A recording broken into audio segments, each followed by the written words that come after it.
네, 여러분 안녕하십니까? 2021 평창 평화포럼 특별 세션 2를 진행하도록 하겠습니다.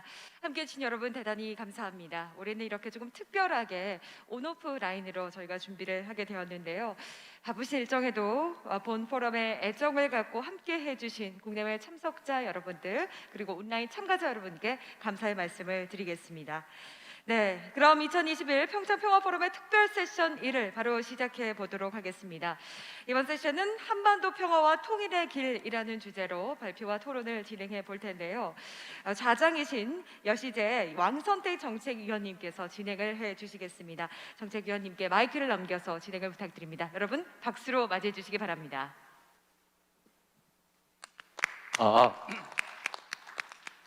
Ladies and gentlemen, 내외 기빈 여러분, 특별 세션 1에 오신 여러분을 환영합니다. 저는 소개받은 왕선택입니다. YTN에서 근무를 한 바 있습니다. 그리고 지금 현재는 작년에 은퇴한 이후 여시재 정책위원으로 근무하고 있습니다. 여시재는 민간 싱크탱크입니다. 이렇게 좌장을 맡게 되어서 영광스럽게 생각합니다. 특별 세션 1의 제목은 한반도 평화와 통일의 길입니다. 본 세션에 함께한 것은 의미 있기 때문에 영광스럽기도 하지만 주제가 워낙 의미 있기 때문이기도 합니다. 분명히 한반도에 많은 영감을 주리라 생각합니다. 이 주제에 대해서 잠시 생각해 보면서 아브라함 아코드에 대해서도 이야기를 나누도록 하겠습니다. 중동에서 북아프리카에서 이루어진 여러 평화 협정들인데요. UAE, 모로코, 바레인, 수단 등이 작년 8월부터 참여하고 있습니다. 아브라함 협정은 아마도 외교적인 활동에 있어서 가장 성공적인 스토리가 아닐까 생각을 합니다. 그렇기 때문에 이러한 평화협정의 성공을 이야기하는 것이 한반도를 위한 새로운 인사이트와 지혜를 주지 않을까 생각을 합니다. 이 자리에는 네 분의 대사분들을 모셨습니다. 아브라함 협정에 참여한 국가인 이스라엘, UAE 그리고 모로코 대사님도 함께하고 계시고요. 또한 주한 독일 대사님도 함께하고 계십니다. 시작하기에 앞서 진행 사항을 말씀드리도록 하겠습니다. 가장 먼저 6분의 패널 분들의 발표를 듣도록 하겠습니다. 각 패널 분께 최대 7분에서 10분 동안 발표를 부탁드리도록 하겠습니다. 그 이후에 패널 분들 간의 토론을 진행을 하고 만약 시간이 가능하다면 그 이후 청중분들의 질문을 받는 시간을 갖도록 하겠습니다. 약 10분 정도 할애하기를 기대하고 있습니다. 이렇게 진행하도록 하겠습니다. 그러면 첫 번째 패널 분이신 백범흠 대사님을 모시도록 하겠습니다. 이 훌륭한 포럼의 주최 측이시고 또 구체적으로 본 세션의 의미와 또 목적을 말씀해 주시겠습니다. 백범흠 대사입니다. 발표를 시작하겠습니다. 한반도 유일 분단도인 강원도는 북한의 거듭된 핵실험과 미사일 발사 시험 등으로 인해 남북 관계가 최악의 국면을 맞았던 2017년도에도 북한이 참가한 스포츠 행사 개최 등을 통해서 북한의 2018년 평창 동계올림픽 개최를 참가를 이끌어내는 등 한반도 평화 정책을 선도해 왔습니다.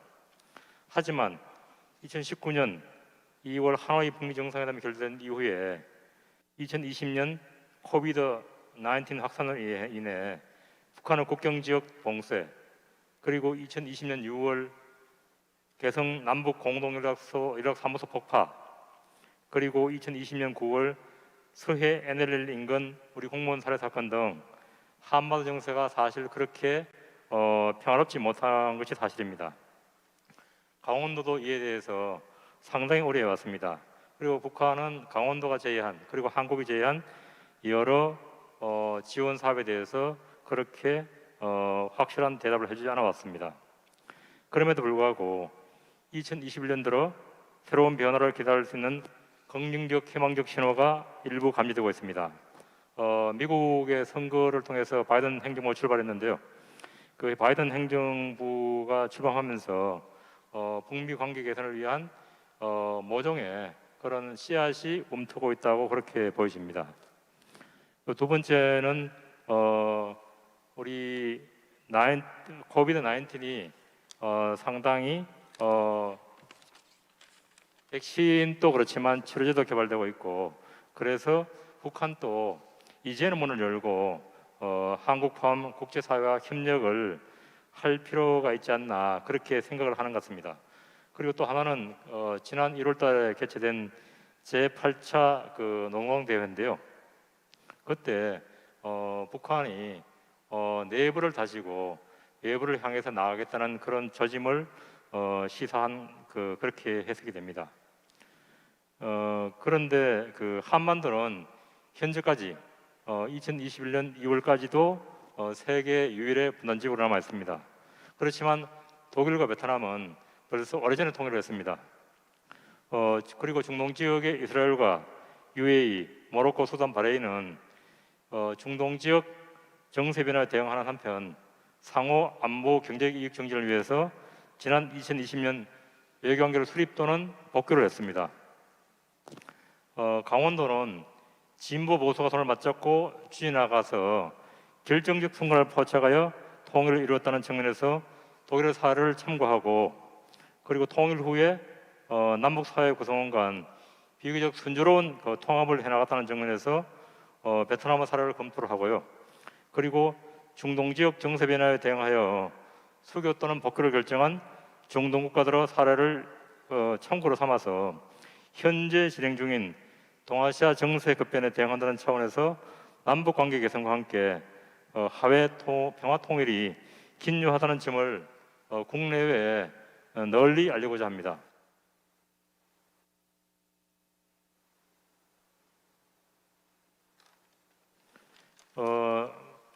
주한 베트남 대사님은 이번에 참석을 못했는데 그 다음 기회에 베트남 상황이 통일 후에 어떻게 진전되어 가는지 좀 알아보기로 하겠습니다.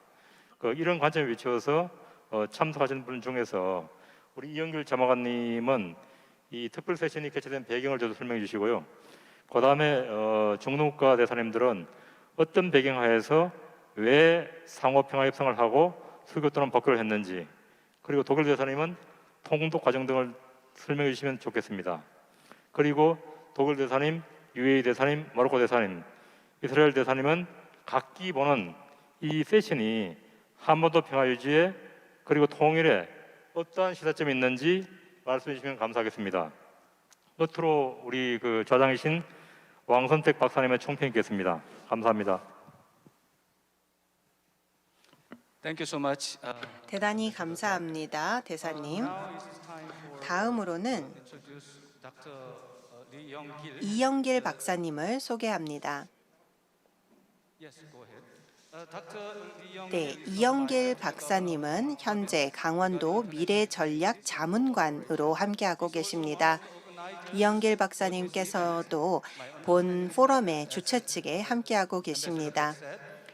백 대사님께서 말씀을 해주신 것처럼 이영길 자문관님께서 이 훌륭한 포럼이 어떻게 개최될 수 있었는지 말씀을 해주실 예정입니다. 박사님 말씀하시죠.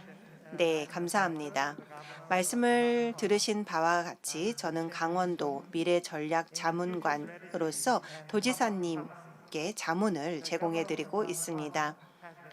강원도에서는 지속적으로 공공외교를 2년 전부터 강조해 왔습니다. 이를 통해서 상당히 많은 발전상들을 볼 수가 있었습니다. 사실 제가 말씀을 드리는 것은 숨겨진 이야기는 아니고 어떠한 여정을 통해서 중동의 대사님들을 모시고 또 독일 대사님을 모시고 본 플랫폼에서 본 세션을 진행하게 되었는지 말씀을 드리고자 합니다. 한국 분들께서 이분들의 이야기를 듣고 또 이분들께서 한국의 이야기를 들으심으로써 함께 평화를 위한 보다 나은 여정을 만들어 나가고 국제적인 평화의 분위기를 만들 수 있기를 기대하고 있습니다. 우리의 출발점을 먼저 살펴보면 강원도 차원에서 언론에서 평화와 번영의 포럼이 미국에서 개최된다라는 것을 알게 되었습니다. 이 포럼이 백악관에서 개최되었을 때 아주 복잡한 평화라는 이슈를 번영의 차원에서 살펴보는 것을 볼 수가 있었습니다. 단순히 국가 원수들 간의 정치적 이야기를 하는 것이 아니고 오히려 경제 협력이라는 차원에서 평화를 이루면 어떨까라는 이야기를 하게 된 것이죠. 경제 협력을 통한 번영을 이루고 번영을 통한 평화로 가는 것입니다. 이 플랫폼을 바탕으로 해서 아브라함 협정이 탄생한 것입니다. 이것이 저희에게는 깊은 인상을 남겼습니다.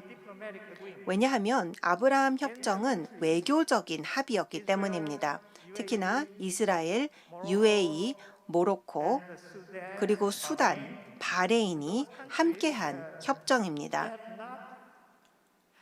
이 국가들은 외교 관계가 정립된 국가들이 아닙니다. 그렇기 때문에 상호 대사관이 존재하지 않습니다. 그런데 이제는 대사관이 마련이 되었고 서로 생각을 교류하고 서로 만날 수 있고 교류할 수 있게 되었습니다. 그렇게 하면서 많은 것들을 함께 계획함으로써 영내 번영을 위해 노력하고 있습니다. 이를 바탕으로 해서 강원도 또한 어떻게 하면 한반도에서 평화를 이룰 수 있을까? 그 접근법을 생각을 할 때 특히나 중동 국가들이 함께 한반도 평화에 참여하면 어떨까라는 생각을 하게 되었죠. 그래서 이번 평창 평화 포럼을 통해서 이러한 장을 마련을 하고 앞으로는 대사 평화 포럼을 설립하고자 합니다. 이러한 플랫폼을 통해 대사님들께서 정기적으로 만나 어떻게 하면 갈등 그리고 평화 증진을 접근할 수 있을지를 생각해 보고자 합니다. 이 자리에는 네 분의 대사분들께서 함께하고 계시지만 오늘의 출발점으로 앞으로 제가 말씀드린 방향으로 발전하기를 기대합니다.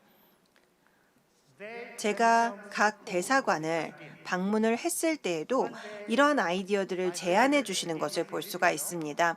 주한 이스라엘 대사관을 제가 방문하면서 그곳에서 부대사님과 만났을 때 아주 의미 있는 평화 과정에 대한 대화를 나누었습니다. 중동 국가들이 한국의 평화 과정에 참여하는 접근을 이야기를 들으면서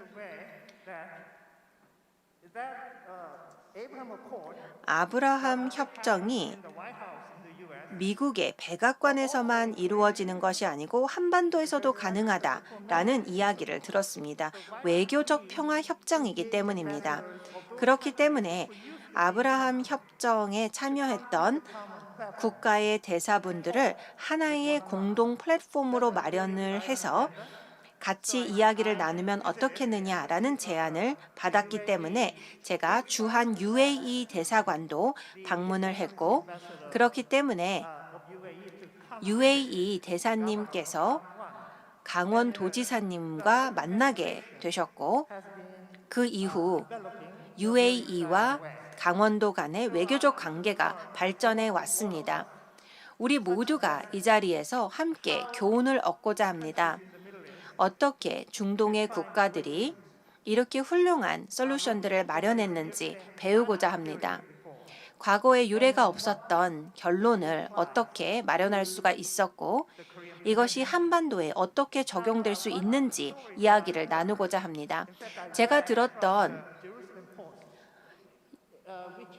예루살렘 포스트의 기사 내용을 보면 댄셔 항이라는 사람이 주 UAE 특별 특사로 참여를 해서 재생 가능한 에너지 관련된 협회에 참여를 했다고 합니다. 그래서 아브라함 협정이라는 합의를 이루기 전에 에너지 외교를 진행한 사례를 볼 수가 있었습니다. 에너지가 정치적 의제에 먼저 등장을 한 것이죠. 그래서 이 에너지 교류를 바탕으로 해서 정치적 논의와 합의가 이루어지고 역사적 아브라함 협정이 탄생을 하게 된 것입니다. 지금 현재 한국은 평화 뉴딜을 추구하고 있습니다. 이러한 과정에서 중동 국가들이 한국 분들과 함께 평화의 과정에 참여해 주시기를 기대합니다. 오늘 이 자리가 마련된 이야기를 전달해 드렸습니다. 감사합니다. Dr. Lee. 감사합니다. 다음으로는 본격적으로 논의를 시작해 보도록 하겠습니다. 아브라함 협정에 대한 이야기를 시작해 보도록 하겠는데요. 먼저 첫 번째로 대사님들을 모시겠습니다. His Excellency Akiba Tor, 아키바 토르 이스라엘 대사님, he served as head of the Bureau for World Jewish Affairs and World Religions. 전 세계 여러 외교 업무를 담당하셨고 그리고 이스라엘 외교부에서도 근무하신 바 있습니다. 뿐만 아니라 이스라엘 대통령 자문관으로서 다양한 자문 역할을 했습니다. 하버드 대학의 공공대학원뿐만 아니라 콜롬비아 대학교에서도 공부를 했고요. 조깅과 또 등산 그리고 굉장히 격렬한 운동을 또 좋아하신다고 합니다. 토르 대사님 말씀해 주시죠. 감사합니다. 우선 이렇게 평창 평화 포럼에 함께하게 되어서 영광스럽게 생각합니다. 그런데 이스라엘 대사의 가장 큰 영광은 늘 이렇게 이웃 국가의 대사님들과 한 무대에 서는 것이라고 생각합니다. 이렇게 훌륭한 자리에 초대해 주셔서 감사합니다. 박사님께 이 패널을 위한 아이디어를 드린 부대사님도 이스라엘 무슬림 여성입니다. 이렇게 가교 역할을 하고 있는 것이죠. 간략하게만 이스라엘 아랍 평화 과정에 대해서 말씀을 드리고자 합니다. 그리고 한반도와 어떠한 차이점과 공통점이 있는지 말씀을 드리고 싶은데요. 아브라함 협정이 가능하게 된 몇 가지 이유가 있습니다. 우선 첫 번째로는 이러한 평화 과정이 성숙해 왔다라는 것입니다. 이스라엘의 첫 번째 평화 협정은 1979년에 이집트와 체결한 협정이었고요. 그 이후에는 오슬로 협정이 팔레스타인 운동과 93년도에 체결이 되었는데 그것은 충분히 발전하지는 못했다라고 평가받고 있습니다. 그 이후에 요르단과 95년도에 평화협정이 성공적으로 이루어졌고 작년에는 UAE와 바레인, 수단, 모로코와 함께 협정이 이루어졌습니다. 언제인지가 모르겠지만 앞으로 계속 더 많은 국가들이 참여할 것으로 기대를 하고 있습니다. 어느 정도 아마도 국가들 간의 이해관계가 통합되었다라고 생각을 합니다. 중도적 순위 국가들이 어느 정도의 근대적 민주주의 가치를 사회 내에서 구현하고 있는 중에 시아의 힘이 계속 커지면서 대량살상 무기의 위협도 생겨나게 되었고 그렇기 때문에 함께 이해관계를 모을 수가 있었다라고 생각합니다. 중동에서는 이것이 어떻게 보면 지역 안보의 위급 상황이라고 볼 수가 있겠고 이러한 위급 상황이 발생할 때는 함께 단결하는 힘이 생깁니다. 사실 큰 위협에 직면해 있을 때에는 사소한 것들로 대립하기는 어려운 상황이 되죠. 뿐만 아니라 아주 중요한 리더십이 필요한데 이러한 경우에는 트럼프 행정부에서 강력한 리더십을 발휘해 주셨습니다. 미국의 리더십이 이러한 협정 위에서 필수적인 것은 아니지만 중요한 채널이 될 수가 있습니다. 예를 들어서 오슬로 협정은 미국의 참여 없이 이스라엘과 PLO 간에 체결이 되었습니다만 이스라엘이 이웃 국가들과 협정을 체결했을 때 오슬로 협정을 제외하고는 미국의 강력한 참여가 분명히 있었습니다. 이에 대해서 미국 측에 감사의 말씀을 드립니다. 뿐만 아니라 아주 용감한 국내 리더십도 발휘되었다라고 생각이 됩니다. 모로코의 국왕께서도 또 UAE의 왕가에서도 이스라엘과의 평화 협정을 진전시키는데 쉽지 않은 일이었지만 많은 힘을 발휘해 주셨습니다. 국내외적으로 굉장히 많은 반대가 있을 수도 있는 상황이었습니다. 어제 영상을 봤는데요. 최근에 알제리아의 공공 채널에서 방송을 한 내용이었습니다. 과연 알제리아와 이스라엘이 올림픽에서 서로 경기를 할 수 있을까라는 내용을 담았습니다. 패널에 여러 사람이 있었는데 한 사람을 제외하고 모두가 반대하는 모습을 볼 수가 있었는데 정말 충격적이었던 것은 한 패널 분께서 서구의 옷을 입고 조근조근 말씀을 하셨는데 이런 말씀을 하셨습니다. 알제리아 시민이 예를 들어서 이스라엘 올림픽 팀 원을 1971년 뮌헨에서 공격을 하는 일이 있었을 때 이것이 잘못됐다고 하기는 어렵다라는 이야기를 하시더라고요. 그렇기 때문에 이 협정에 참여한 모든 국가들의 리더들은 용기를 발휘하신 것입니다. 중동 지역에서는 이것이 단순한 문제가 아니라는 점을 우리가 꼭 기억해야 할 것 같습니다. 각 국가에서 과거로부터 배우고 적용했으면 하는 교훈은 바로 사람 대 사람의 외교의 중요성입니다. 제가 생각하기에는 평화를 팔레스타인과 이스라엘 사이에서 정립하는 과정에서 충분한 성공을 이루지 못했던 것은 사람 대 사람의 교류가 무시되었기 때문이라고 생각합니다. PLO의 야샵 아라파트는 사람 대 사람의 만남은 어떻게 보면 합의를 하기에 이전에 먼저 양해를 하는 것이고 결론을 내리는 것이 아닌가라는 이야기를 했습니다. 그래서 이스라엘 쪽에서는 계속 사람 대 사람의 교류를 강조했어야 한다라고 생각합니다. 이렇게 사람과 사람의 만남, 사람과 사람의 교류와 활동이 없고 또 사회를 더 긴밀하게 만들지 못하게 된다면 평화 과정에서 리더십이 발휘되는 과정에 정치적 문제를 맞이하게 되면 사회 대 사회의 가교가 없기 때문에 또 사회와 사회 간의 상호 이해가 없기 때문에 계속해서 발전시키기가 어려워집니다. 사실 이러한 문제를 아브라함 협정에서는 없을 것이라고 생각합니다. UAE 대사님께서 지금 말씀해 주셨는데요. UAE는 이스라엘 사람이 많이 있다라고 합니다. 모로코 대사님과 저도 친분이 있는데 저희 두 사람은 정말 잘 알고 있습니다.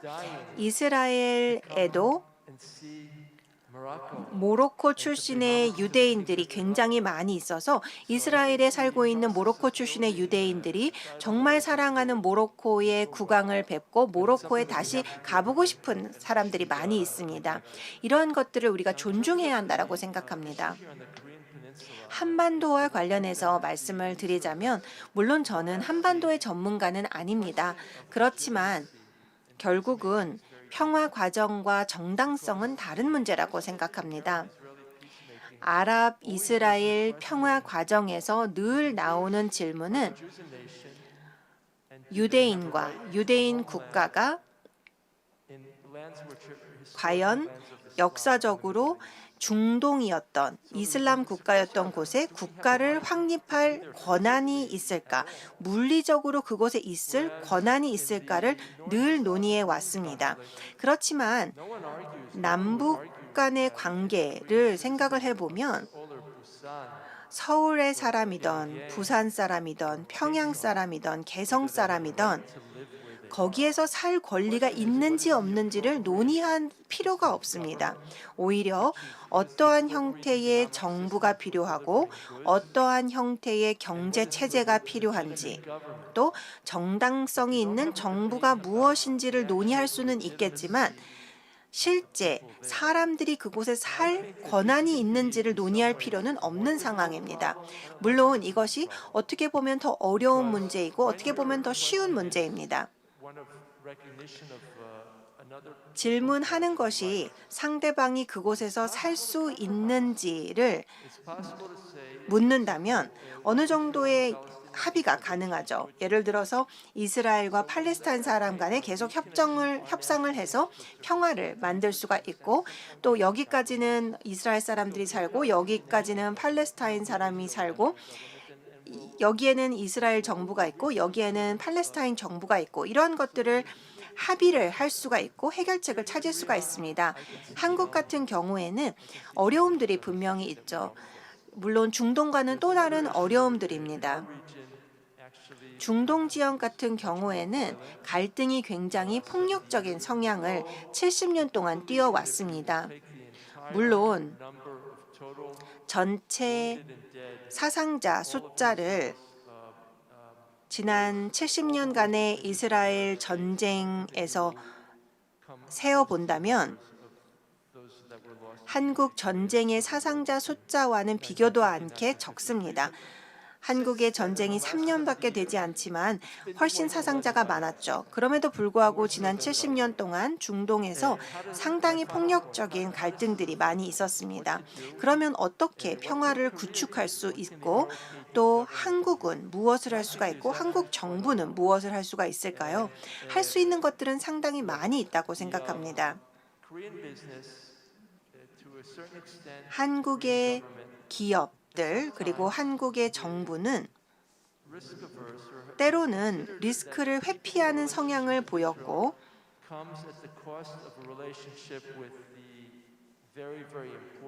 그리고 이스라엘 같은 경우에는 예를 들어서 한국이 이스라엘과 관계를 구축하는 것이 중동 지역의 에너지를 공급하는 국가들과 갈등을 초래하는 것이 아닌가라는 생각을 하셨던 것 같습니다. 아브라함 협정을 통해서 우리가 볼 수 있는 것이 제로섬 게임이 아니고 많은 기회가 있다는 것을 볼 수가 있습니다. UAE는 파이낸싱을 굉장히 잘하는 국가이고, 또한 태양광에 대한 많은 정보를, 지식을 갖고 있고, 이스라엘 같은 경우에는 대체 에너지의 기술적 리더십을 발휘하고 있습니다. 한국 같은 경우에는 산업 기술과 마케팅 쪽을 생각해 봤을 때 전 세계 최고가 아닐까 생각을 합니다.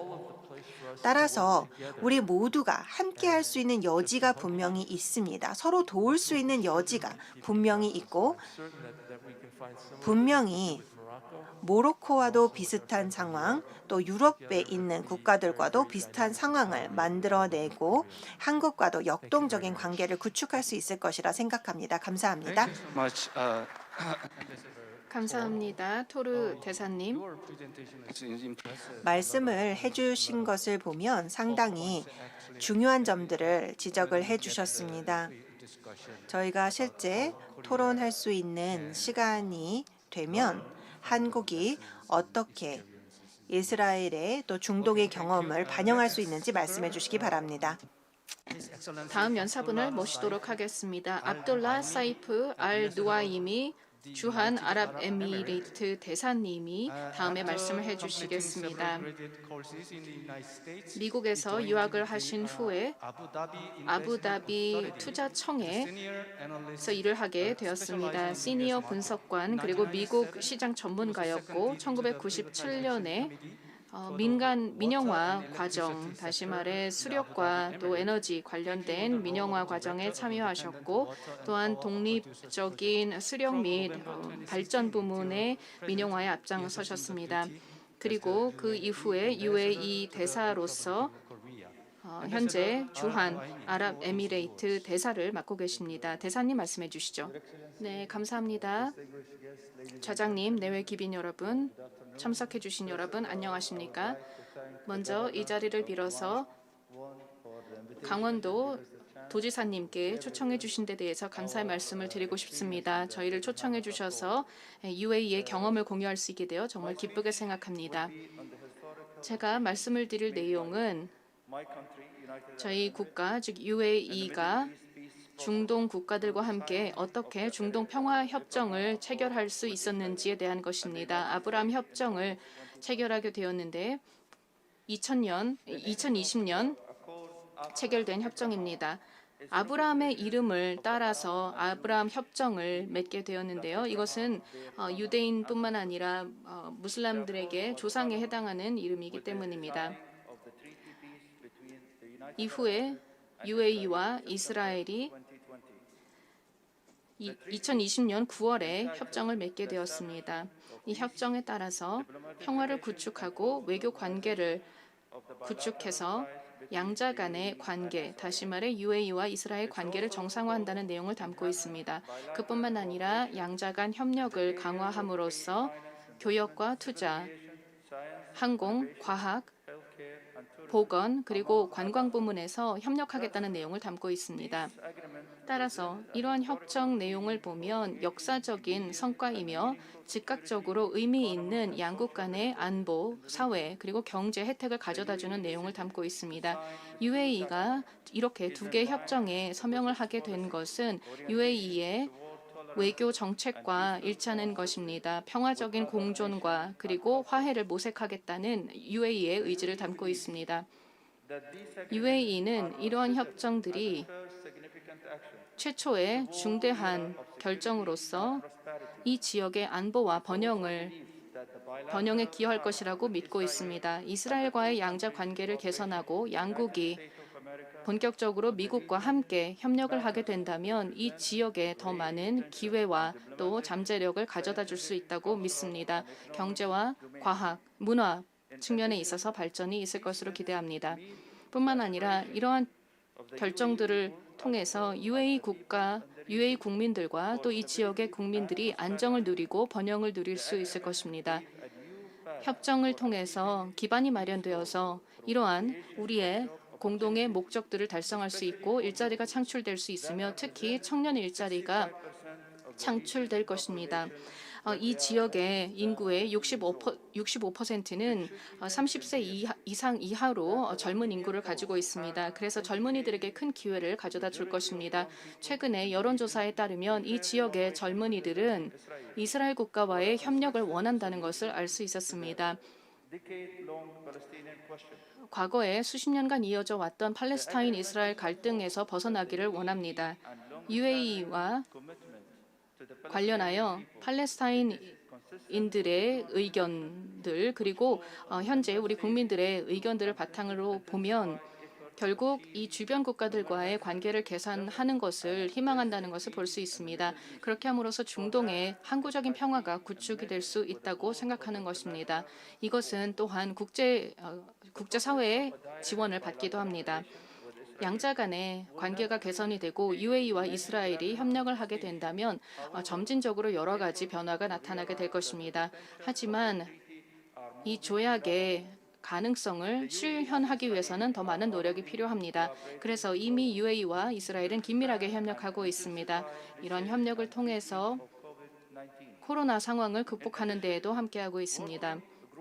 뿐만이 아니라 양국의 실무 그룹들이 마련이 되어서 양자 간의 협력을 개선하기 위한 다양한 이니셔티브가 여러 분야에서 진행이 되고 있습니다. 2019년 이후에 2020년 상황을 보면 UAE에서는 굉장히 많은 방문객들이 있었고 그리고 UAE는 최초의 아랍 국가로서 우주 항공 발전을 이루었고 이스라엘과의 협력을 통해 이것이 가능했습니다.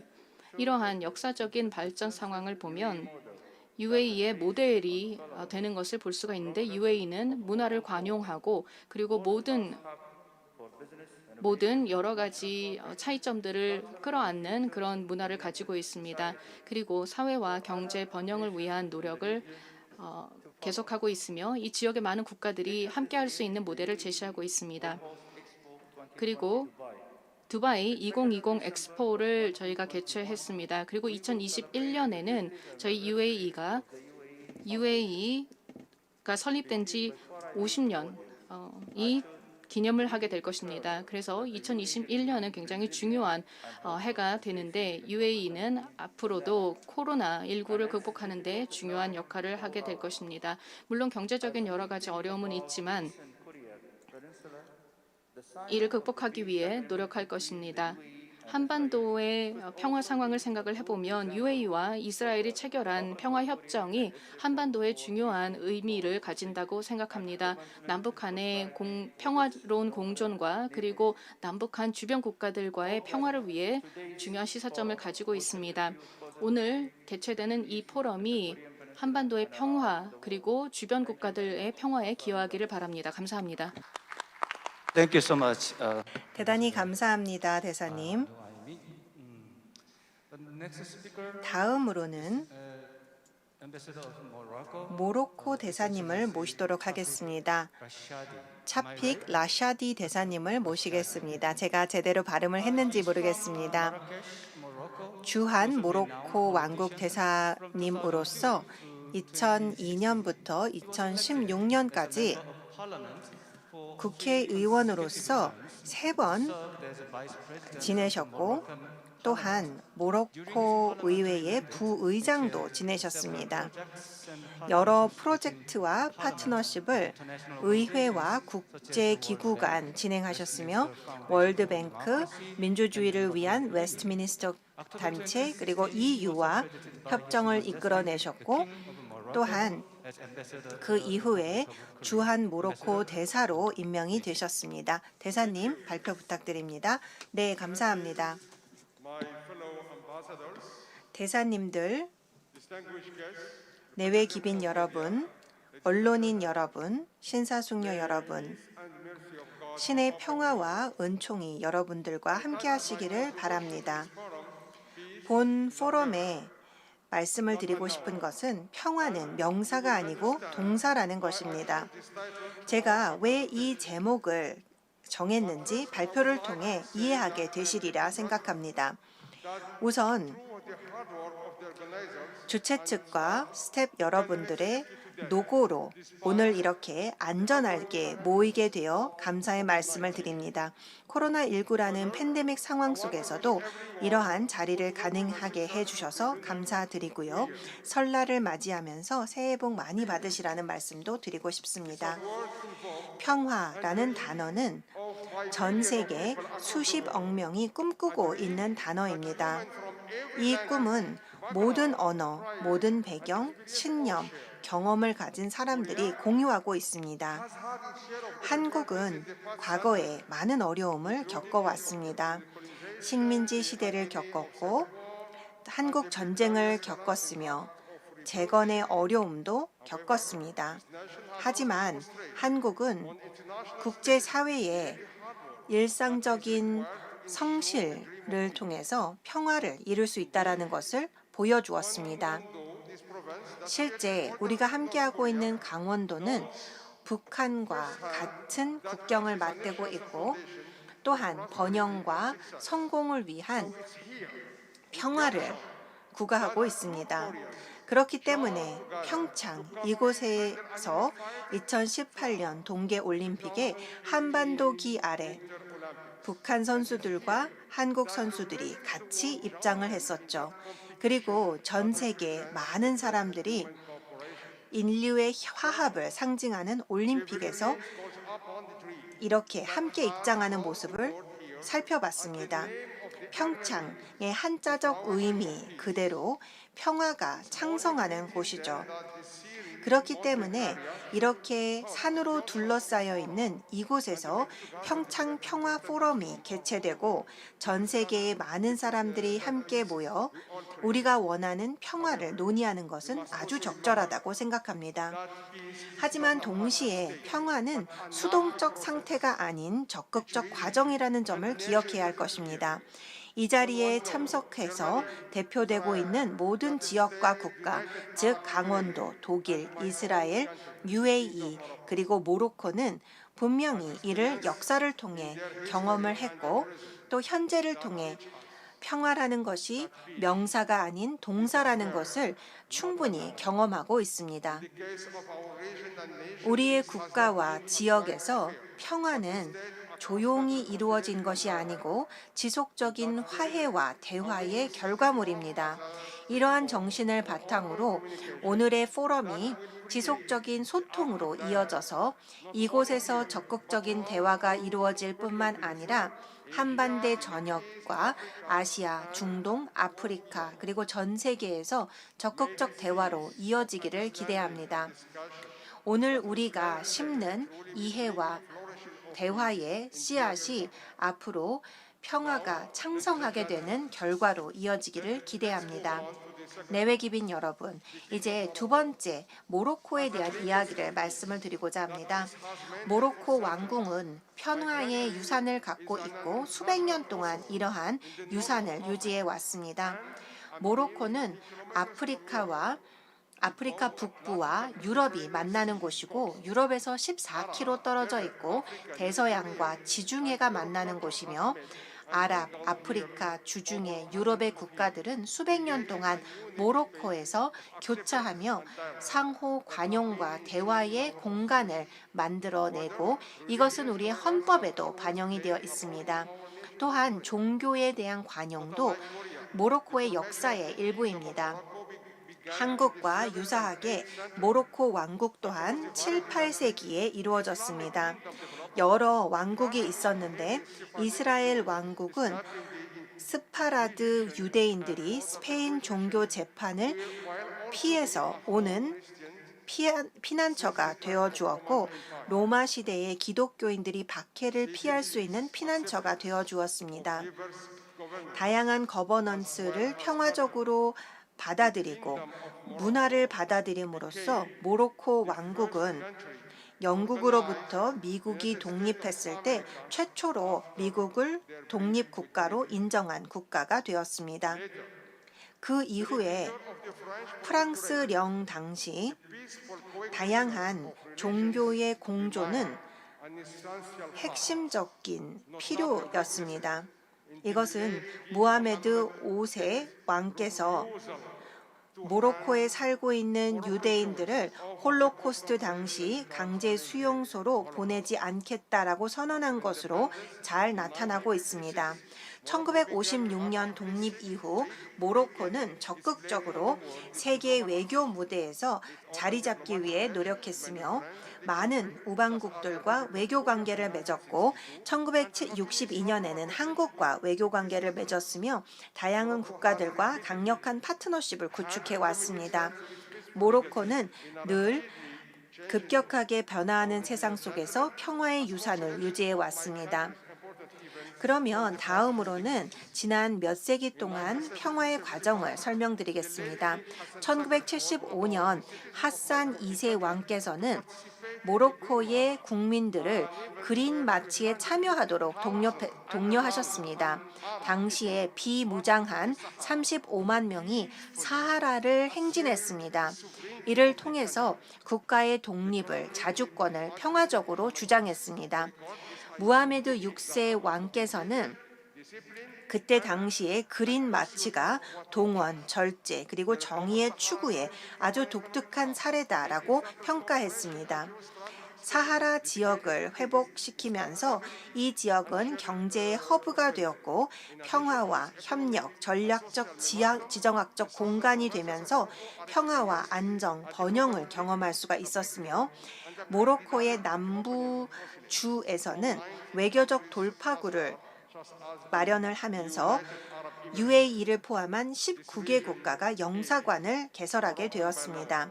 이 지역은 이제 법으로, 역사로, 그리고 주민 스스로의 선언으로 모로코의 일부가 되었고 국제사회에서도 이를 인정하고 있으며 특히나 2020년에 모로코의 자주권을 남부주에 대해서 미국이 인정한 바 있습니다. 이러한 모든 단계에서, 즉 모로코 왕국의 건국이 1000년 전에 이루어졌을 때부터 지금까지 모로코는 일상적 평화를 계속해서 추구할 수밖에 없는 상황이었고 관용, 대화, 화해를 통해서 적극적으로 평화를 마련해 왔습니다. 1985년 요한 바오로 2세 교황께서는 모로코를 방문하면서 모로코는 카톨릭 교회와 이슬람 국가 간의 관계에 새로운 사례를 마련할 수가 있었고 무하메드 6세 왕께서는 2000년에 바티칸을 방문하셨으며 최근에는 모로코는 다시 한번 평화 대화를 위한 이미지를 굳건히 굳혔습니다. 1919년에 모로코는 프란시스코 교황을 초청을 해서 왕가와 국가가 평화를 위해 노력하고 있으며 극단주의, 폭력, 테러리즘에 맞서고 있다라는 평가를 받았습니다. 모로코는 지역 내 평화를 위해도 노력하고 있습니다. 리비아 내의 대화를 중재함으로써 리비아 위기를 중단시키는 종합적인 결론을 내는 데 기여했습니다. 리비아의 여러 당국들이 정치적 차이를 극복하고 합의를 이루게 되면서 메그레브 지역 국가인 리비아가 2011년 시작된 혼란에서부터 벗어나는 데 기여하게 되었습니다. 모로코의 협상에 참여한 역할은 국제적으로 많은 칭찬을 받았고 유엔과 아프리카 연합, 아랍 연맹에서도 모로코의 참여를 상당히 건설적이다라고 평가했으며 참여를 환영한 바 있습니다. 1960년부터 모로코는 계속해서 국제 평화와 안보를 위해 노력해 왔고 결국은 이를 바탕으로 해서 오랫동안 유엔 평화 유지 활동에 참여했으며 적극적으로 평화 유지 활동에 참여한 것으로 평가받고 있습니다. 모로코가 평화 유지를 위해서 노력해 왔던 경험과 전문성은 단결, 존엄, 인도주의적 지원의 정신을 바탕으로 하고 있습니다. 결론적으로 모로코 왕국은 대테러 접근법을 채택하고 있는데 이것은 모로코의 안보 당국이 갖고 있는 전문성을 활용하고 있습니다. 이 접근은 지역 내외에서 상당히 효과적이다라고 평가받고 있습니다. 모로코는 적극적인 평화 유지 활동에 대해서 높이 평가받고 있으며 또한 모로코 내에 아프리카를 위한 대테러 및 훈련국을 설립하게 되었고 이것은 유엔 대테러국의 일부가 되었습니다. 이 프로그램을 통해서 대테러 활동을 위한 사람들을 훈련시키고 있습니다. 보시는 바와 같이 평화는 늘 모로코에서 동사의 역할을 해왔습니다. 모로코는 21세기에서 계속해서 다른 지역들의 평화를 위해 노력할 것입니다. 내외기빈 여러분, 이제 결론을 맺도록 하겠습니다. 모로코 왕국의 경험은 모로코의 사하라를 확보하는 데 역할을 했으며 최근에 이스라엘과의 외교적 관계를 성립함으로써 분단과 연합 그리고 이와 같은 과정이 한 국가에 얼마나 큰 부담을 주는지 경험해 왔습니다. 이곳에 참여하고 있는 모든 국가들은 분단과 연합을 지난 100년 내에 경험해 왔습니다. 저는 그렇기 때문에 우리가 평창에 함께하면서 또 하나의 하나됨의 상징인 평창과 관련해서 평화의 과정을 이야기할 수 있다라고 생각합니다. 왜냐하면 우리 모두 국가는 평화가 우리의 국가, 지역, 그리고 세계를 위한 것인 것을 알고 있습니다. 칸은 이러한 말을 했습니다. 신은 우리의 마음을 계속해서 깨트리다가 마음이 열릴 때까지 깨트린다라는 이야기를 한 바 있습니다. 결국은 우리의 분단과 연합을 통해 우리 각 국가의 마음이 깨졌을지는 모르겠지만 이러한 과정을 통해서 관용, 대화, 화해를 위해 마음이 열렸다고 생각합니다. 가장 먼저 우리는 필요한 대화를 할 수 있는 안전한 곳이 필요합니다. 평창보다 더 좋은 곳이 있을까요? 주최 측에서는 평화로운 공간을 마련해 주셨고 3년 전에 이곳에서는 올림픽과 패럴림픽이 개최되었습니다.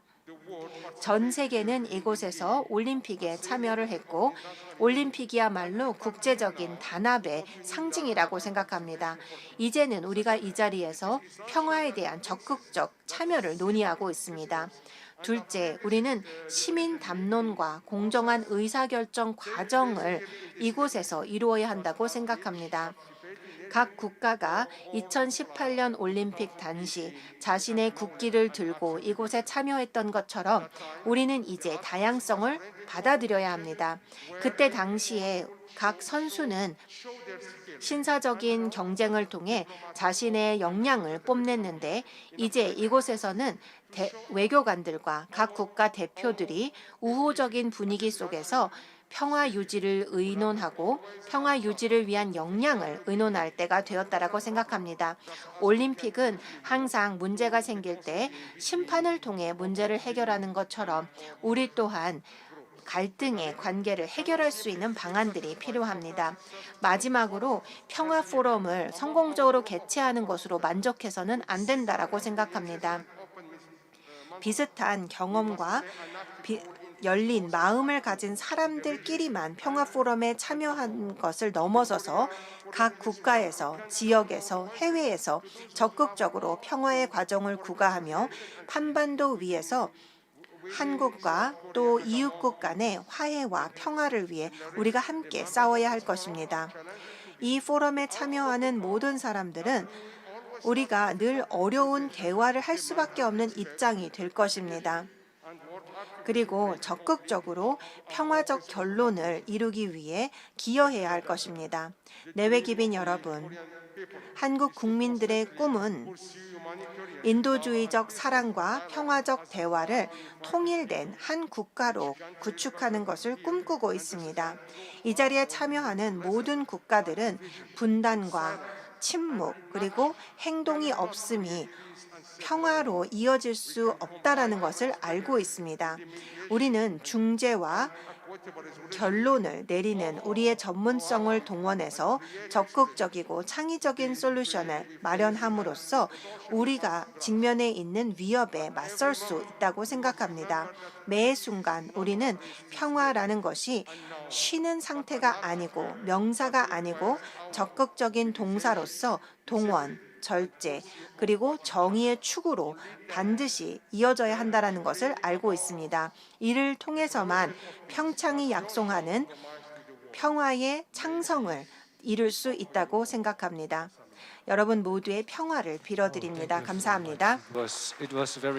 감사합니다. 정말 훌륭한 발표를 해주셨고 또 많은 영감을 받을 수 있었습니다.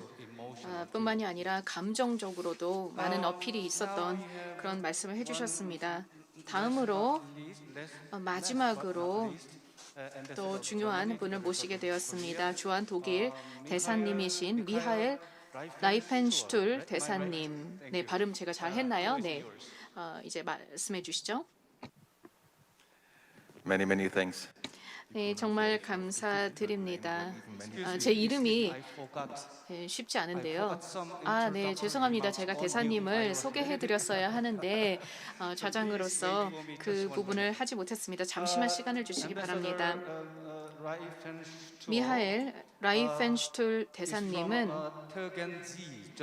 독일 터르간지 지방 출신이시고 루드비히칸 막시멜리안 대학에서 법학을 전공하셨고 그리고 또한 미국과 미국에서도 공부를 하셨습니다. 그리고 1993년부터 외교관으로 활동을 하셔서 다양한 국가에서 임무를 수행하셨습니다. 보스니아, 영국, 인도, 이집트, 터키 등에서 외교관 생활을 하셨습니다. 뿐만 아니라 다양한 그런 외교부에서의 역할을 맡으셨는데요. 외교, 문화행정, 또 법 관련된 부분, 핵 비확산, 그리고 중동 관련된 업무 등 굉장히 많은 업무를 외교부에서 맡아오셨습니다. 감사합니다. 네, 제가 그렇게 많은 소개 말씀을 해주실 줄 몰랐습니다. 네, 다시 한번 이 자리를 빌어서 초청해 주신 주최 측에 진심으로 감사의 말씀을 드립니다. 평창 평화 포럼을 함께하게 되었는데 제가 이 자리에 서게 되어 정말 기쁘게 생각합니다. 저는 아마도 다른 대사분들과는 좀 입장이 다른 것 같습니다. 왜냐하면 독일은 중동 국가는 아니기 때문입니다. 그래서 저는 이 자리에서 말씀을 드리면서 간단하게만 몇 가지 공유를 하고자 합니다. 이스라엘과 또 다양한 중동 국가들 간의 관계와 관련된 제 의견을 간단하게 말씀을 드린 후에 그 다음에 남북 관계 그리고 한반도 평화 프로세스와 관련된 말씀을 드리겠습니다. 어떻게 한반도의 평화가 달성될 수 있을까? 어떻게 통일이 달성이 될 수 있을까? 독일의 관점에서 말씀을 드려보도록 하겠습니다. 물론 항상 저는 조심을 하는 편입니다. 왜냐하면 역사적인 경험을 한 국가에서 다른 국가로 그대로 적용을 할 수는 없기 때문입니다. 지역마다 국가마다 다 차이가 있기 때문이죠. 첫 번째로 중동 지역에서 이스라엘과 모로코 그리고 UAE와의 국교 정상화 또 수단과 바레인과의 외교 정상화 관련해서 간단하게 말씀을 드리도록 하겠습니다. 독일 정부 또한 중동에서의 이러한 평화의 노력을 지지하는 바입니다. 아주 중요한 변화이고 또한 아주 역사적인 그런 단계 진전이었다고 생각합니다. 중동 지역에서의 갈등을 완화하고 또 평화의 과정으로 가는 것이 우리 모두에게 중요한 과정입니다. 그렇기 때문에 평화를 위한 여정에 아주 중요한 의미를 가지고 있고 이 지역에 중요한 의미를 가지고 있습니다. 이스라엘 대사님 그리고 또 UAE 대사님께서도 말씀을 해주신 대로 제가 카이로에서도 근무를 했었고 또한 다양한 여러 국가에서 근무를 한 적이 있는데 대사님들께서 말씀해 주신 중에 사람과 사람 간의 관계를 맺는 것이 중요하다는 점에 저도 동의를 합니다. 여러분들도 아시겠지만 국가 간의 관계 그리고 정부 간의 관계도 중요하지만 이와 동시에 우리가 경험으로 또 체험할 수 있는 것이 관계라고 하는 것이 어떤 국가와의 관계를 생각을 해봤을 때 정치적으로 여러 가지 어려움이 있다 할지라도 만약에 독립적으로 사회 간에 또 국민들 간에 연계 관계가 있고 또 교류가 있다면 상당한 차이가 또 상당한 문제 해결에 기여를 할 수 있습니다. 과학 분야라든지 여러 문화라든지 이런 분야에 인적인 교류가 있다면 이것이 도움이 됩니다. 일종의 안전망을 확보하는 것이라고 볼 수가 있겠는데요. 양국 관계에 있어서 정치적인 것뿐만 아니라 이런 사회적인 교류가 중요합니다. 이러한 그런 교류가 이스라엘과 중동 국가들 간에 더 활발해지기를 바랍니다.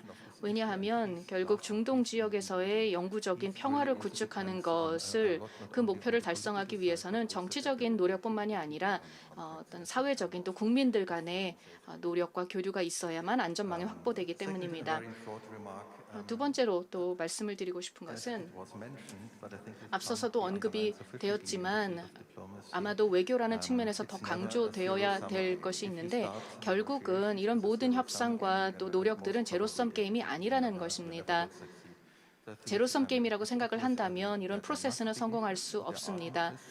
여러 가지 이해관계가 얽혀 있고 각 국가마다 이해관계가 다르기도 하죠. 그런데 이 평화 프로세스를 진행을 하게 된다면 모든 국가들에게 더 많은 안정과 또 더 많은 안전을 제공을 하기 때문에 도움이 되는 것입니다. 그뿐만 아니라 몇 가지 여러 가지 차이, 의견의 차이가 있는 사안이 있다 할지라도 이것은 너무나 당연하고 자연스러운 것입니다. 국가들 간에는 일부 분야에 있어서는 이견이 있을 수 있습니다. 예를 들어 모로코와 관련해서는 몇몇 이슈에 대해서는 의견의 차이를 보이고 있는 것도 사실입니다. 그래서 이러한 의견의 차이 또 국가 간의 입장의 차이가 있다는 것을 인지하고 그럼에도 불구하고 공동의 이해관계를 위해 협력하는 것 이것이 중요할 것입니다.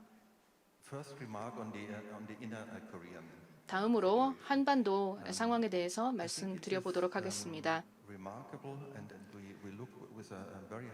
제가 생각하기에 지금 현재 지속되고 있는 많은 노력들이 있습니다. 문재인 대통령과 한국 정부에서 지속적으로 노력을 함으로써 남북 대화를 재개하기 위해 그리고 남북 관계를 개선하기 위해 많은 노력을 하고 계십니다. 물론 쉽지 않은 일입니다. 저는 부임한 지 그렇게 오래되지는 않았는데 제가 보기에도 여러 가지 협력을 제안을 계속 하고 있고 또한 UN을 통해서도 노력을 하고 있고 여러 가지 제안을 하고 있지만 북한은 대응을 하고 있지 않습니다.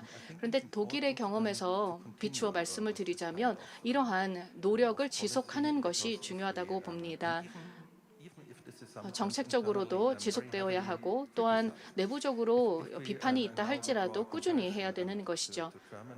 독일과 비교를 해보자면 과거의 독일의 경험을 돌아보았을 때 1989년 그 당시에 독일의 어떤 정치인이 있었습니다. 사회민주당원이었는데 이분이 독일의 정책을 바꾸는 데 기여를 했고 동방 정책을 추진을 했습니다. 그리고 계속해서 여러 가지 노력을 통해 대화를 시도를 했고 정책들을 시도를 했습니다. 이것이 어떻게 보자면 시작이었고 또 굉장히 많은 반대에 부딪혔습니다. 특히 그 당 내에서도 반대를 많이 했습니다. 정치적인 차원에서 보았을 때 여러 가지 갈등이 있었고 또 반대가 있었습니다만 굴하지 않고 지속적으로 꾸준히 이러한 정책적인 노력을 기울였던 것이죠. 그리고 궁극적으로 갑자기 통일이 이루어졌을 때 여러 다른 채널로 또 다양한 채널을 통해서 이 복잡한 그리고 어려운 통일의 과정을 진행을 할 수 있었습니다. 사회적인 측면에서도 통일은 어려운 것입니다. 동독과 서독은 굉장히 다른 사회 체계를 가지고 있었고 뿐만 아니라 어떻게 부를 분배할 것인지 또 동독의 경제를 어떻게 통합할 것인지 여러 가지 어려운 도전 과제들이 있었던 것이 사실입니다. 하지만 이 프로세스가 이미 시작이 되었고 동독과 서독의 인적 교류가 진행이 이미 되고 있었기 때문에 궁극적으로는 많은 도움이 되었던 것이죠. 그 기존에 있었던 여러 가지 노력들이 독일의 통일 과정에 큰 도움이 되었습니다. 제가 중국에 배낭여행을 했던 경험이 있었고 당시에 독일이 통일됐을 때 저는 여행 중이었습니다. 그래서 TV의 화면으로 이것을 접하게 되었는데 공상과학 영화가 아닌가라고 생각할 정도였습니다. 그래서 제가 말씀을 드리고 싶은 것은 사실 독일이 통일되기 1년 전에 여론조사를 했더라면 독일 국민들이 통일이 있을 것이라고 답을 했을까요? 10년, 20년, 30년 전과 비교해 봤을 때요. 글쎄요. 얼마나 많은 사람들이 곧 통일이 될 것이라고 답을 했을까 생각을 해보게 됩니다. 그래서 남북 관계에 있어서도 지금 현재 사람들에게 통일에 대해서 통일 비용이 상당히 많이 들게 될 텐데 이 통일 비용을 지불하고라도 통일을 원하십니까? 라고 여론조사를 하면 과연 젊은이들이 특히 어떻게 대답을 할까요? 아마 독일의 경우에도 마찬가지의 상황이었습니다. 그런데 충분한 어떤 사회적인 교류가 있었고 또 정치적인 분위기가 마련이 되었을 때 독일, 특히 서독 측면에서 유럽의 지지가 있었고 또 용감한 정치적인 결단이 있었습니다. 당시에 여러 어떤 지원이 있었기 때문에 그 부분에 대해서 감사의 말씀을 드리면서 마무리를 하도록 하겠습니다. 대사님 감사합니다. 이렇게 24분이 남았습니다. 괜찮은 것 같습니다. 이제 적절하게 논의를 할 수 있는 시간이 남았다고 생각을 합니다. 그리고 질의응답 시간도 가질 수 있을 것 같습니다. 그렇다면 아브라함 협정의 경험을 한반도에 적용해 보는 쪽에 집중해서 이야기를 나누어 봤으면 하는데요. 혹시 추가적으로 논의를 할 주제가 있으신지요? 현 시점에서 추가적으로 논의를 하실 주제가 있으신지요? If there is no one to raise, yes, I prepared. 네, 손을 드신 분이 없으시기 때문에 제가 준비한 의제를 한번 던져보도록 하겠습니다. 이런 질문을 드리고 싶습니다. Crucial element 그렇다면 아브라함 협정의 성공 요인이 무엇이었다고 생각하십니까? already mentioned 토르 대사님께서 이미 몇 가지 말씀을 해 주셨습니다. 우리가 생각해 볼 수 있는 요소들이 몇 가지가 있는데요. against the 예를 들어 공동의 적을 직면에 있기 때문이다라고도 이야기해 볼 수가 있죠. 그래서 안보의 문제가 될 수가 있겠고요. 또한 경제 번영을 위한 기회가 될 수도 있고, diplomatic initiative 혹은 아주 강력한 of the US. 트럼프 대통령의 외교적 이니셔티브일 수도 있습니다. 어떤 것이 가장 중요한 결정적 요인이었다고 생각하십니까? 그리고 Can it be applied 과연 to this? 이것이 한국에도 한반도에도 적용 가능하다고 생각하십니까? 이런 질문을 드리고 싶습니다. So everybody has a 네, say. 대사님들께 각각 2분 동안 발언권을 드리도록 하겠습니다. 이번에는 거꾸로 진행을 해보도록 하겠습니다. 라이펜슈툴 대사님부터 모시겠습니다. Well, this is a bit awkward asking me. 네, 저에게 이 질문을 하시는 것이 글쎄요, 저희 독일은 이 협정에 함께하는 국가가 아니기 때문에 사실 제가 잘 답을 드릴 수 있을지 모르겠습니다. 그렇지만 전반적으로 생각을 해보자면 몇 가지 말씀을 드릴 수 있을 것 같습니다. I don't know it for this case, but I think in the end it's always a 이 아브라함 협정의 경우는 잘 모르겠지만 일반적으로는 다양한 국가들이 must be an interest. 함께 할 수 있는 공동의 이해관계가 일단 있어야 할 것입니다. 그리고 어떤 분위기가 무르익는 것도 필요하겠죠. 앞서서 이스라엘 대사님과 다른 분들께서도 말씀을 해주신 바대로 그러합니다.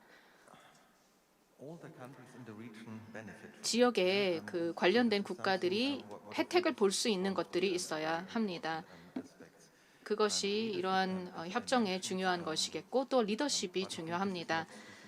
많은 경우에 Then probably sometimes it's also important. 이러한 상황에서 뭐 리더십이 필요한 것도 뿐만 아니라 여러 가지의 어떤 일련의 상황들이 잘 겹쳐야 할 것이고 That are very important for 그리고 관련된 국가들에게 중요한 몇 가지 의제들이 있어서 다른 것들에도 불구하고 그 의제들을 추구할 수 있는 어떤 상황들이 있으면 진행이 될 수 있는 것 같습니다.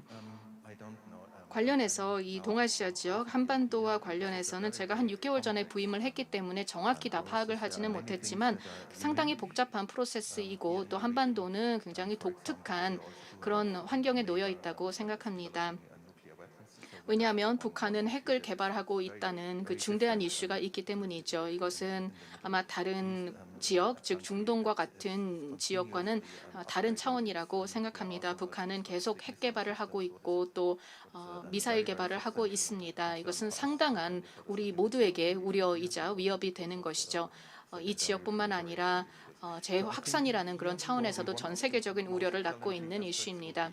The inner Korean dialogue. 그런 차원에서 남북한 간의 대화 그리고 평화 프로세스에서 그치는 것이 아니라 더 나아가서 이 한반도의 개선, 어떤 상황을 개선하는 그 프로세스에 있어서는 This is not up for me to say. 글쎄요, 제가 이런 말씀을 드릴 수 있을지 모르겠지만 Procedure, how you get 어떤 절차가 일단 마련이 되어서 비핵화가 어떻게 될 것인가, 비핵화를 어떻게 이룰 것인가에 대한 논의 또한 포함이 되어 야 한다고 생각을 합니다. 그래야만 좀 온전한 대화가 이루어질 수 있지 않을까. 하지만 굉장히 어려운 문제라는 점도 알고 있습니다. Ambassador. 네, 감사합니다. 라샤디 대사님. 네, 감사합니다.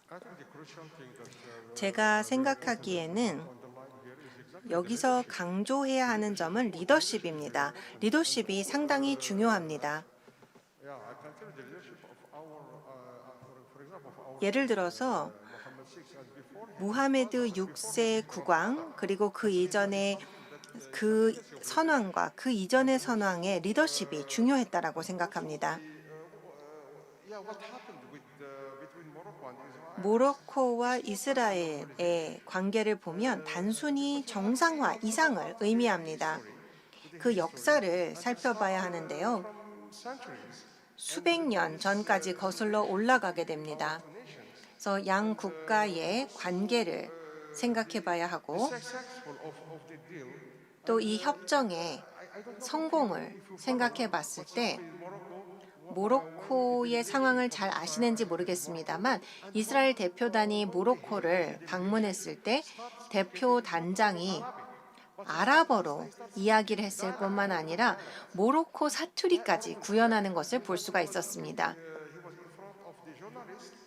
언론인들 앞에서 모로코 액센트를 가진 아랍어로 이야기를 했습니다. 이것은 하루아침에 할 수 있는 일이 아닙니다. 역사를 통해 이루어질 수가 있는 것이고 리더십이 바탕이 되고 있기 때문입니다. 저희 국왕의 리더십을 바탕으로 하고 있기 때문에 이러한 협정이 가능했다라고 생각하고 평화는 말씀드린 것처럼 명사가 아니고 동사입니다.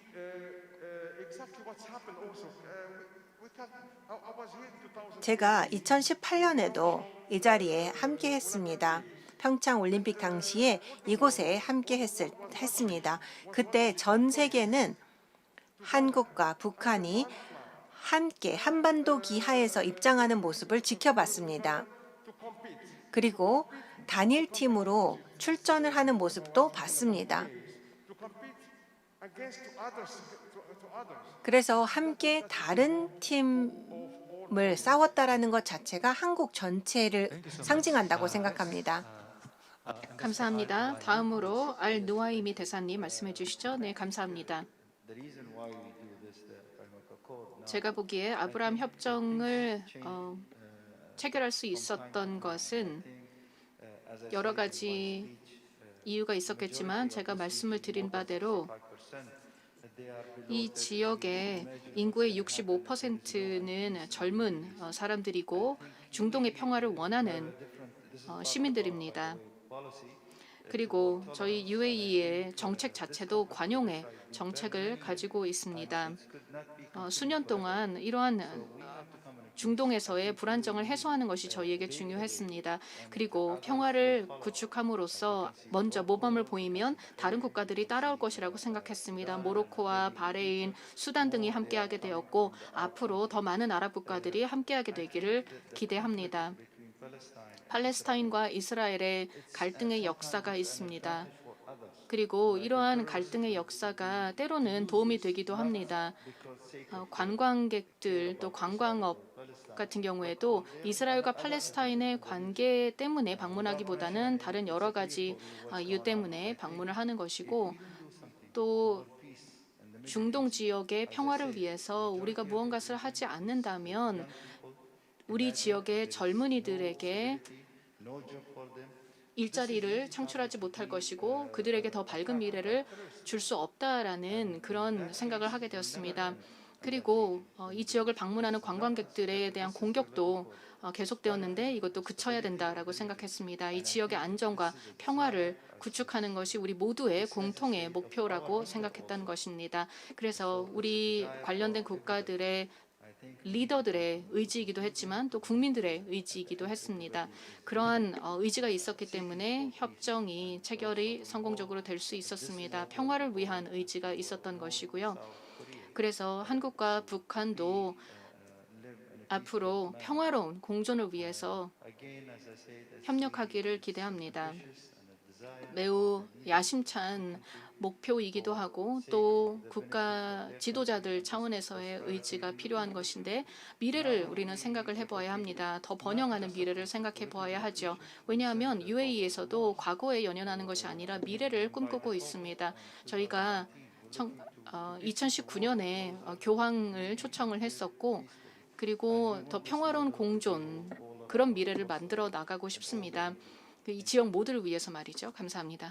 Thank you so much. 대단히 감사합니다. 다음으로는 토루 대사님을 모시겠습니다. 제가 청중분들과 공유하고자 했던 이야기는 국제사회 전체가 한반도의 평화를 희망하고 통일을 희망하고 있다는 것입니다. 북한은 지금 상당히 어려운 상황입니다. 우리는 늘 핵 확산, 그리고 그것이 이 지역의 어떠한 의미인지를 늘 보고 있습니다. 우라늄 농축과 또 미사일 문제, 이런 것들은 평양에서부터 테헤란까지 큰 어려움이고 전 세계 안보의 문제입니다. 하지만 제가 연사분들의 이야기를 들으면서 조금 딴짓을 했습니다. 구글로 단일 하키팀을 검색해 봤습니다. 그 사진을 보면서 너무 아름답다라는 생각을 했습니다. 사실 스웨덴과 다른 팀들을 다 이길 수 있었으면 더 놀라운 일이었겠지만 그건 기대가 너무 컸던 것 같기도 합니다. 동료분들과 동의합니다. 한편으로는 적극적으로 행동해야 하죠. 앞서 샤픽 라샤티 대사님께서 평화는 동사다라는 말씀을 해주셨습니다. 90년대에 이스라엘이 오슬로 협정 이후 팔레스타인յան 당국과 계속 협상을 하는 과정에서 이러한 이야기를 많이 했었죠. 평화 과정은 불가역적이다. 그 이전으로 돌아갈 리가 없다라고 많이들 이야기했지만 그렇지 않습니다. 불가역적이지 않습니다. 그렇기 때문에 늘 평화를 이야기해야 하는 것입니다. 그렇지만 동시에 한국의 모든 청년들, 중년들, 그리고 노년기에 계신 분들도 계속 꿈꿔야 한다라고 생각합니다. 언젠가는 이루어질 것이라 생각하셔야 합니다. 중력과 같습니다. 사실 통일을 하지 않는다라는 것은 비합리적입니다. 같은 땅을 공유하지 않는다라는 것이 비합리적이라고 생각합니다. 인류 역사를 보면 비합리적인 것들은 결국은 합리적으로 바뀌는 것을 우리가 볼 수 있습니다. 앞서 미하엘 대사님께서 말씀해 주신 것처럼 베를린 장벽처럼 갑자기 이루어질 수도 있고 또 고르바초프와 같은 분들이 갑자기 나타날 수도 있죠. 그렇기 때문에 생각지도 못한 희소식에 늘 대비해야 합니다. 그렇지만 유대인의 전통을 보면 메시아를 기다리는 전통이 있는데 메시아는 오늘 오실 수도 있고 그렇지만 늦더라도 언젠가는 오신다라는 것입니다. 이것은 종교적인 신념일 뿐만 아니라 인류가 갖고 있는 희망의 정신이라고 생각합니다. 언젠가는 이루어진다라고 생각합니다. 이스라엘 국가의 입장은 아니지만 저는 통일은 이루어진다고 생각하고 포기하지 않아야 한다고 생각합니다. 감사합니다. 네, 다음으로 이영길 자문관님, 네, 한 말씀 부탁드립니다. 네, 저는 이것에 대해서 코멘트를 하기보다는 질문을 드리고 싶습니다. 네, 이 박사님, 지금 7분 30초밖에 남지 않았습니다. 그 안에 가능한 질문이실까요? 네, 그러면 질문하시면 되겠습니다. 간단한 질문입니다. 대사님들께서 각 국가에서 평화 과정을 한반도 내에서 구축하는데 어떠한 역할을 하실 수 있다고 생각하십니까? 네, 한두 분만 답변을 해주시면 어떨까 생각합니다. 토루 대사님. 네, 지금 이스라엘 같은 경우에는 이스라엘에서 할 일이 굉장히 많이 있는 상황입니다. 중동 지역에서 평화를 만들어내서 좋은 사례가 되고자 합니다. 그리고 아주 겸손해야 한다라고 생각합니다. 한반도에서 이래라 저래라 할 수 있는 입장은 아니라고 생각합니다. 한반도만의 엄청난 어려움들이 있죠. 네, 저희도 좋은 사례가 되어야 한다라고 생각합니다. 저는 미래위원회에 참여하고 있는데요. 이 한반도와 관련된 위원회입니다. 전 세계 많은 분들이 참여하고 있는 위원회인데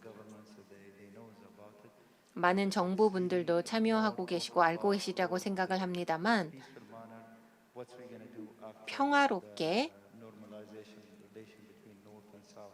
남북 관계가 정상화되면 정치적으로는 어떠한 의미가 있고 경제적으로는 어떠한 의미가 있는지 논의를 하고 있는데 제가 위원회에 참여하고 있습니다. 이 위원회에 참여함으로써 지원하고 있습니다. Yeah, I think I join my colleagues. 네, 저도 다른 대사님들과 의견을 같이 합니다. The discussion and the negotiation 여러 가지 논의와 또 협상이라는 것은 exactly what's happened. 구체적으로 어떠한 상황인가에 따라 달라집니다. 제가 한반도 또 평창에서의 상황을 정확히 알지는 못하지만 2018년 평창 올림픽 때 남북한이 동시에 입장을 했고 한반도기를 필두로 해서 함께 입장을 했었습니다. 협상이라는 것은 결국은 이 한반도를 전체로 염두에 두고 진행을 해야 합니다. 그리고 한반도뿐만 아니라 전 세계를 위한 과정이다라고 생각을 해야 되겠죠. 한반도는 독립되어 있는 것이 아니라 세계의 일부입니다. 우리 중동 지역이 그런 것처럼 한반도도 세계의 일부입니다. 여기 슬로건처럼 평화 지금 이곳에서 시작할 수 있겠습니다. 감사합니다. Please.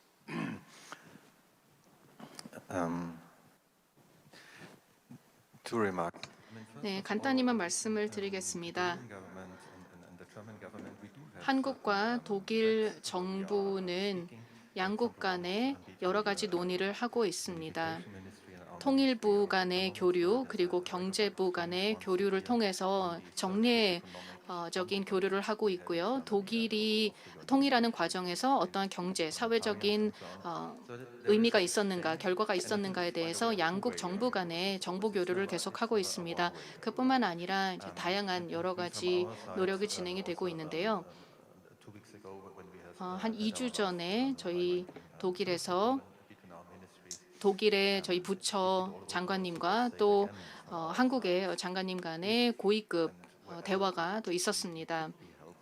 그래서 저희 독일에서는 도와드릴 수 있는 모든 방면에서 저희의 역할을 하도록 하겠고 또 함께 어떤 지원을 제공을 하도록 하겠습니다. 물론 궁극적으로는 한국 정부가 주도적으로 진행이 되어야 하는 것이고 저희는 겸손하게 또 저희가 할 수 있는 부분에서 지원을 해드리도록 하겠습니다. 감사합니다.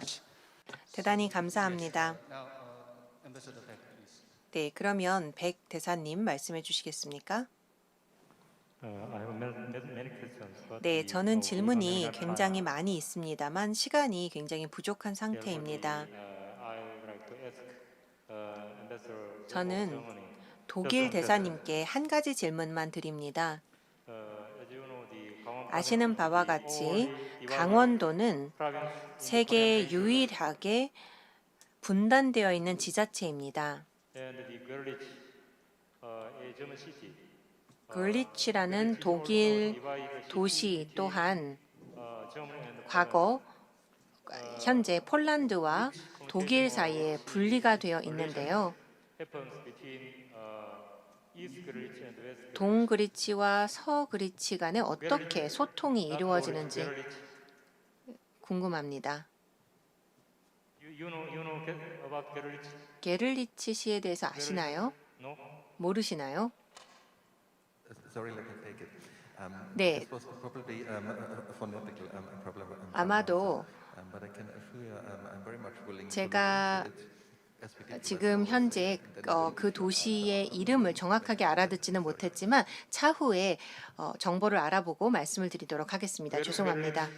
Between East Germany and Poland. 동독과 and 폴란드 그리고 체코가 공유하고 있는 도시로 알고 있습니다. 게를리치시요. now, sorry, this was really, I was difficult now. 아, 네. görlitz를 말씀하시는 것 같은데요. görlitz 같은 경우에는 Wonderful, rehabilitated city. 아주 훌륭한 재생 도시일 뿐만 아니라 Symbol because 아주 중요한 상징입니다. 왜냐하면 강으로 나눠져 있고 한 부분은 폴란드에 있고 한 부분은 실제 독일에 있습니다. like with other cities, 다른 도시들과 마찬가지로 말씀하신 것처럼 we have between Poland and 폴란드와 독일 사이에 Czech Republic. 또 도시가 있고 또 독일과 체코 간에 공유하고 있는 도시도 있습니다. Actually, this kind of model 이러한 협력의 모델, 즉 도시의 협력의 모델이 what we both or what we all mentioned 우리가 이야기했던 사람과 사람의 교류를 잘 보여준다라고 생각합니다. on a municipality. 지자체 차원에서 사람과 사람의 교류를 시작을 하게 되면 Now also not only in 이것이 발전을 할 수가 있습니다. also in region. 지자체의 협력이 이루어질 뿐만 아니라 지역적인 협력도 이루어지고 있고 이것이 가장 신뢰를 구축할 수 있는 방식이라고 생각합니다. 네, 제가 도시명을 잘못 알아들어서 죄송합니다. Is it okay? Okay, thank you. 네, 감사합니다. Almost running 이제 out of 거의 time. 마칠 시간이 되었습니다.